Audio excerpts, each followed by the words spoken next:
Assalamualaikum warahmatullahi wabarakatuh. Video ini akan membahas tentang kedudukan dan fungsi hadis dalam studi Islam. Hadis adalah sebuah perkataan, perbuatan, persetujuan, dan sifat Nabi Muhammad SAW. Dalam Islam, hadis menjadi sumber hukum kedua setelah Al-Quran dan tidak bisa dipisahkan darinya. Melalui hadis, umat Islam dapat memahami dan menerapkan ajaran Al-Quran secara nyata dalam kehidupan. Hadis memiliki kedudukan tinggi. Karena apa? Karena menjadi sumber hukum Islam kedua setelah Al-Quran. Kedua, berfungsi sebagai penjelas isi Al-Quran, dan yang terakhir menjadi pedoman hidup umat Islam sepanjang zaman. Hadis memiliki 4 fungsi utama, yaitu yang pertama adalah sebagai penguat atau yang bisa disebut juga dengan takrir.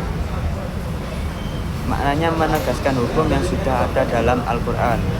Yang kedua, sebagai penjelas atau tafsir, maknanya merinci ayat-ayat yang masih bersifat umum.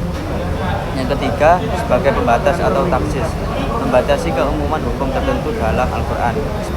Yang keempat, sebagai penetap hukum baru atau tasyrih, menetapkan hukum yang tidak disebutkan dalam Al-Quran. Contohnya, perintah zakat dijelaskan secara rinci oleh hadis tentang kadar dan waktu pembayarannya. Ruang lingkup kedudukan dan fungsi hadis mencakup landasan dalam akidah, ibadah, dan muamalah setelah Al-Quran. Menjadi teladan praktis melalui sunnah Nabi SAW dalam kehidupan sehari-hari. Tujuannya adalah agar umat Islam memahami posisi hadis dan mampu mengamalkan syariat secara utuh dan benar.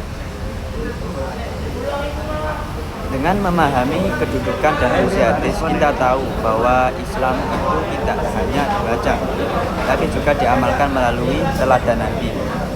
Hadis menjembatani antara wahyu dan kehidupan nyata, menjadikan ajaran Islam lebih lengkap, jelas, dan manusiawi.